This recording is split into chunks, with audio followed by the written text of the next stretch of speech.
안녕하십니까. 모르고 했던 일인지 알면서도 저지른 일이었는지는 아직 확인되지 않았습니다만은 문재인 정부 때 청와대가 군의 위계 질서를 문란시킨 일들이 뒤늦게 밝혀져 무리가 빚어지고 있습니다. 여기에 대한 말씀을 드리겠습니다. 동해안 북방 한계선을 넘어온 북한 선박을 납포했다는 이유로 문재인 청와대가 그 당시 현직 합참의장을 불러 조사했다는 사실이 뒤늦게 알려지고 비난 여론이 확산되자 여당인 국민의힘은 군에 대한 모독이며 위계질서 문란이라고 문제를 제기했습니다. 한기호 국민의힘 사무총장은 5일 회의에서 북한 선박을 납포했다는 이유로 문재인 청와대가 현직 합참의장을 불러 조사했다는 조선일보의 보도와 관련해서 군 서열 1위이자 군령권을 가진 합참의장이 납포하지 말라는 안보실 차장의 지시를 어겼다는 이유로 조사를 받았다는 것 자체가 군의 위계질서 문란이었다고 강조했습니다.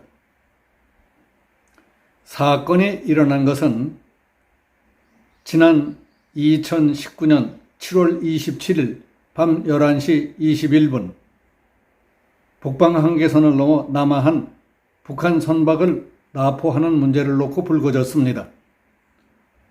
당시 박한기 합참의장 등 군 당국은 북한 선박이 어선 선단에 포함되지 않고 단독으로 심야의 해안선을 따라 남하한 데 주목해 정찰 등 대공 용의점에 대해 납포해 조사할 필요가 있다고 판단했습니다.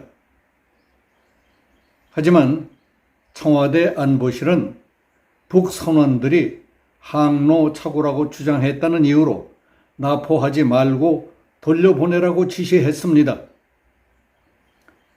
이에 박 의장은 당시 정경두 국방부 장관에게 상황을 보고하고 납포 승인을 받은 뒤 북한 선박을 합동신문 조사를 할 수 있는 동해항으로 예인해 조사토록 했습니다. 군 당국은 신병 확보 37시간 만인 29일 오후 대공 용의점이 없고 귀순 의사도 없다는 점을 확인했다며 북한 선원 3명을 선박과 함께 북한으로 되돌려 보냈습니다. 그로부터 10여일 뒤인 8월 초 청와대 민정비서관실은 박 의장을 소환해 4시간 남짓한 동안 왜 청와대 안보실 지시에 따르지 않았는지 등을 집중 조사한 것으로 알려졌습니다. 당시 조치는 합참의장이 국방부 장관에게 보고한 뒤 승인을 받아 집행한 사안인데 국방부 장관은 빼놓고 합참의장만 불러 조사했다는 것은 표적 조사 성격이 강하지 않느냐 하는 의혹을 갖기도 쉽습니다.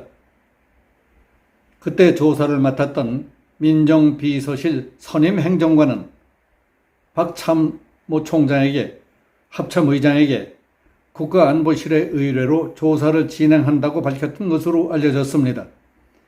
그렇다면 그 조사가 대통령 지시에 의한 것이었는지 청와대 안보실 요구에 의한 것이었는지도 명백히 규명돼야 합니다.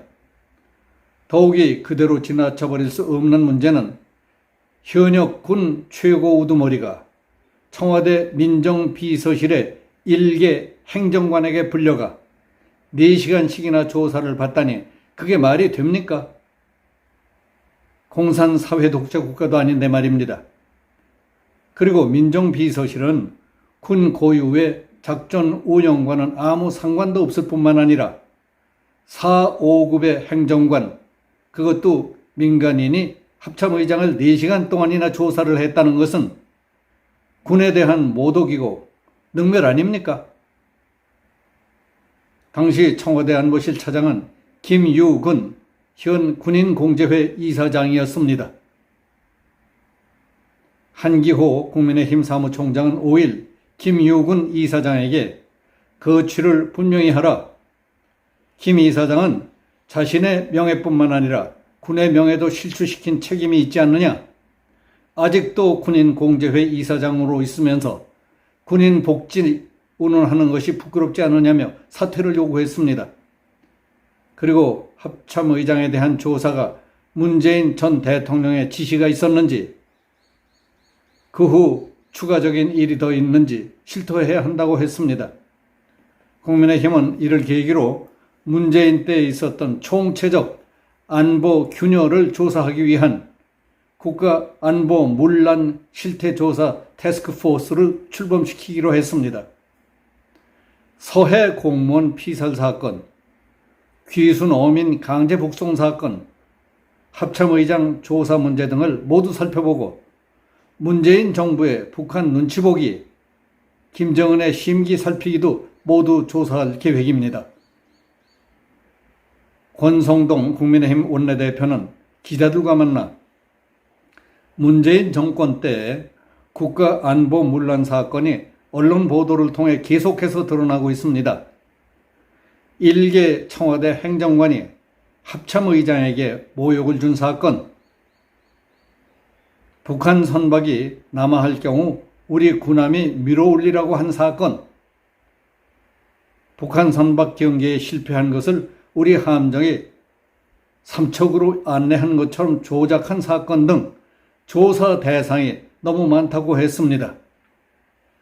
국민의힘은 김유근 군인공제회 이사장 등 문재인 정부가 알박기 한 군 관련 단체장의 사퇴까지 요구하고 있습니다. 한기호 사무총장은 문재인 정부의 군 관련 인사들이 윤석열 정부가 출범한 지 2달이 다 돼가는데도 물러나지 않고 모르쇠로 일관하는 모습은 한 줌 남은 명예마저도 외면하는 처사라고 말했습니다. 국민의힘은 문재인 정부의 임기 말 공공기관 알박기 인사가 59명에 달하는 것으로 추산하고 있습니다. 김기현 의원은 알박기 수장들은 국민 세금을 축내는 못된 짓을 하는 자들이다. 사람들의 비난이 쏟아지는 데에도 후안무치하게 버티고 있다고 말했습니다. 같은 당의 박수영 의원도 더불어민주당 권익을 옹호해온 전현희 국민권익위원장, 방송 장악에 올인했던 한상혁 방송통신위원장, 소득주도 성장을 주도했던 홍장표 KDI 원장 등 일부 장관급과 공공기관장들의 사퇴 거부는 일종의 대선 불복이자 국기문란이다. 문재인 정부는 국정원 적폐청산을 내세워 국가안보에 헌신했던 직원 40여 명을 사법 처리했다. 그때 국정원 적폐청산을 주도했던 정해구 경제인문사회연구회 이사장은 윤석열 정부와 국정 철학이 다름에도 불구하고 사퇴를 거부하고 있다고 지적했습니다. 해수부 공무원 피격 사건 TF 단장인 하태경 의원은 2018년 4월 문재인 정권이 만든 매뉴얼에 따르면 사건이 발생할 경우 신속하게 유관기관에 알리고 북한에도 통지하도록 되어 있는 데에도 그대로 하지 않았다고 비판했습니다. 이대준 씨의 생존 사실을 보고받은 대통령, 국가안보실, 군당국, 국정원 모두가 매뉴얼대로 하지 않고 엉터리 대처를 했다고 지적했습니다. 매뉴얼대로 했더라면 북한도 우리 국민의 생명을 그렇게 함부로 하지는 못했을 것이라고 했습니다. 이보다 앞서 2017년 9월에는 청와대 인사수석실 행정관이 50만 대군을 지휘하는 육군참모총장을 카페로 불러내 인사 문제와 관련해 면담했던 의혹이 드러나 군에 대한 모독이라고 말썽을 빚은 일도 있었습니다. 여기서 마치겠습니다. 감사합니다.